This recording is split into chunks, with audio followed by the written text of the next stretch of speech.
how to recover deleted iPad photos and videos. Hey everyone, welcome back to the channel. If you are new here, don't forget to hit the subscribe button and turn on the notification bell to not miss any updates. To recover deleted photos, you'll need to open up the Photos app.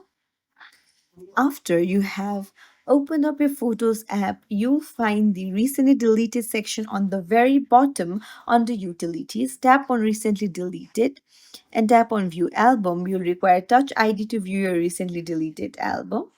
And from here, you can recover your deleted photos and videos because everything will be stored here until 30 days.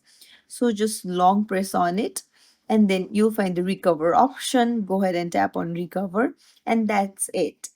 Your deleted photos and videos can be recovered this way. If you want to recover it all, tap on select and then select it all and then tap on the three dots on the bottom right corner of the screen and tap on recover and all of the photos and videos will be recovered. If you found this tutorial helpful, don't forget to like and subscribe to our channel for more tips and tricks. Thank you for watching.